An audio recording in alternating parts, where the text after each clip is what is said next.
Getting set to settle it. Jesse Love and Creed leaning on one another, coming to the start-finish line. Green is back in the air. Less than 3 laps to go.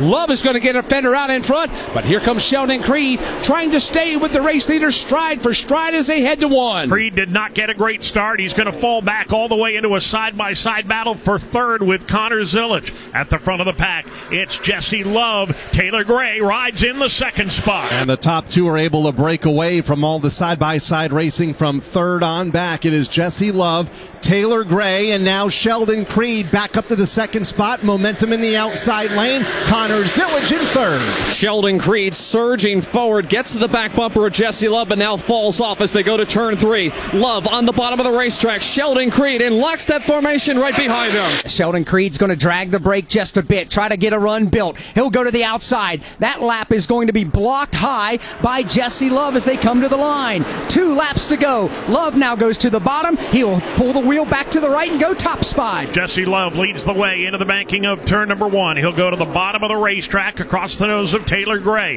Gray side by side with Sheldon Creed. Gray's got the edge by half a car length. Richard Childress Racing Chevrolets have been in command of this race for much of the day. First Austin Hill, now Jesse Love.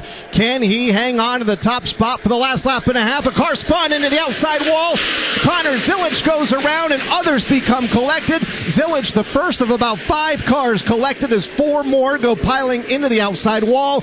Christian Eck is one of them in turn number 3. Several others sliding down the banking of the racetrack. Parker Retzlaff also involved in this multi-car incident. William Sawalich also gets a piece. We mentioned Connor Zilich finds the wall. Caution is out. They were coming to the white flag. Instead, the caution flag will wave. Ryan Ellis as well gets a piece of the action. And basically, Alex, we're going to re-rack them. We will be going into overtime to decide the United Rentals 300. Yeah, that's something I think all of us were.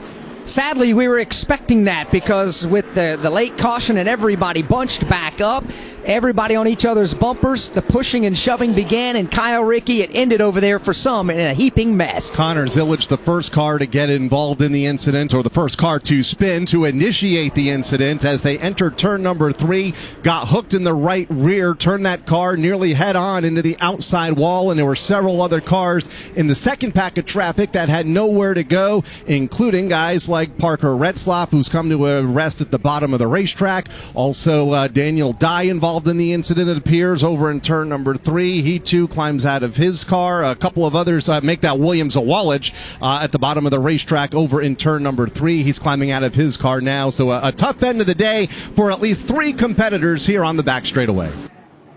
So we have that problem on the backstretch, sends us to overtime. You know, in the NASCAR Xfinity Series here at Daytona, we've had more overtimes here than any other track we go to on the entire schedule.